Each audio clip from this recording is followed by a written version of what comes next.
I probably should have written a script. That probably would have been good, but I didn't. Alright guys, so last night I finally got my 100% platinum trophy for Ghost of Tsushima. I have completed the game in full, the whole story, and I went around and found all the collectibles that I could. I did not get all the Mongolian artifacts, I did not get all of the records, but I think at some point I probably will. So I thought for today's video that I would give my review of the game from a historian's perspective a little bit, but mainly also there will be a review where I talk about my thoughts of it as a historian and then just as my thoughts as just a gamer. First off, the story. Now, from what I understand of the history of the Mongol invasion, I don't think Khotun Khan was a real person. I tried to look him up, and I couldn't find anything aside from what the game Wikipedia's had for me. I couldn't find a real Wikipedia. So I'm assuming that he was a creation of the game, which, fine, acceptable. You know, you need a main villain for a video game. I don't care about that. That's not bad. He was a great villain. He was smart. He was intelligent. He felt like a real threat to our main character, and I loved it. The samurai, in the beginning, the opening shot is the 80 samurai at the Mongolian landing at Tsushima. I did some research on that. I did a little bit, very brief. So don't take my word as the truth or proper historical understanding for this. From what I know, I believe the 80 samurai at the beach landing is accurate enough. I think it passes enough to please a historical crowd. The armor, the samurai armor, felt good. It looked good. I do not know if it was exactly time period correct. I think I heard one historian maybe say that it's not necessarily time period correct samurai armor. And same with the katana. From my understanding, a samurai at this time period during the Mongol invasion would not have had a katana. He would have had a different weapon. I can't remember what it's called. But to the Western world, I think you have to have a katana if you're playing a samurai. Otherwise, you're gonna kind of, weird out the general audience, because the general audience just sees a samurai and they think instantly katana. They think a katana and then the two swords at the hip. The katana and then the other weapon that I cannot remember.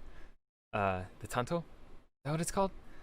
But the historical accuracy is well enough where it's passable.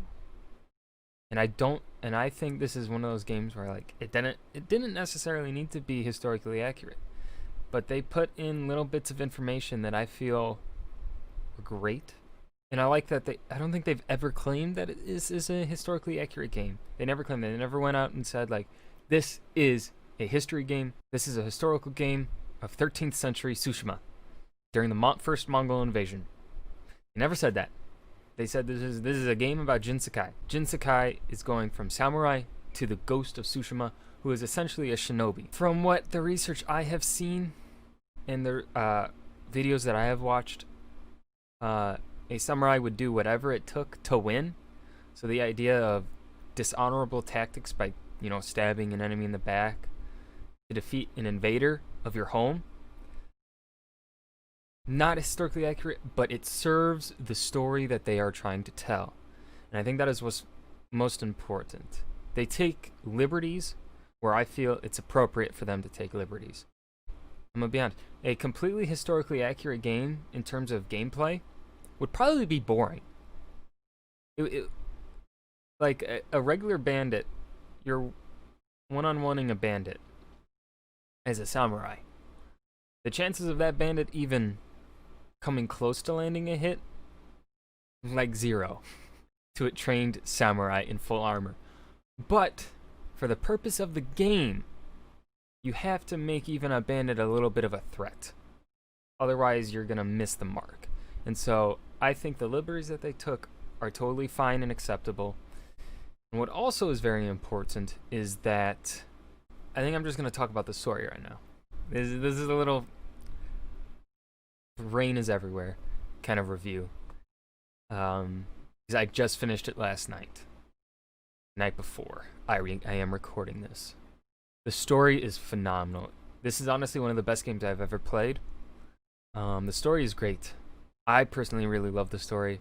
I know some people have said that the story is the weakest part, but I think if you go through all of the side quests and you're exploring the island and whole, you're taking your time with the game, and you're like doing all the extra stuff. You're even finding certain records in Mongol. You're finding certain records / letters that are strewn throughout the world. That adds so much that it really helps the story, even though it's not needed. Like it's not needed to enjoy the story at all, but it enhances the story, kind of like how Horizon Zero Dawn, another PlayStation exclusive that I love. The recording devices that are left around in the world, most of those are unimportant to the main story, but what they do is they add to it still. They're like unrelated in a sense, but they add depth to the world, and that's what the records do for this game, and it's amazing. The story is just great. I can't praise the story more. The gameplay is great. It is one of the most fun gameplays I've ever had. There's so much variety. You can either be a straight up samurai fighting enemies head on, or you can be the ghost and just completely stabbing everyone in the back. It's great. You have so much options. You can be a bowman. You can just use your bow. You have kunai knives. You have smoke bombs, sticky bombs, and various other weapons that you unlock later, but I do not want to spoil too much. Just getting the obvious weapons out of the way. The exploration. Exploration is great.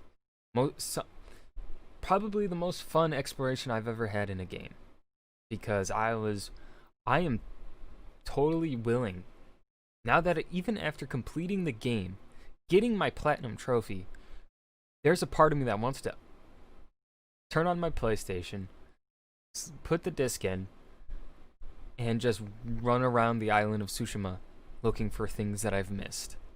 Or even just finding more flowers to upgrade and to get other customization options. Even though there's no point because the game's done. I have no more bases to clear, I have no more Mongols to essentially fight. But that game still has that desire in me to want to play more. And the game is also like, I put like 50 hours in it. If you go to my Twitch, twitch.tv/historynerdlive, the VODs of me playing are still up right now. The game is amazing. I just can't get over that. The main character is likable. There's plenty of levity. One of the things that I noticed is as the story progresses, the general theme is getting darker and darker because you're getting more and more serious towards the end goal of the game.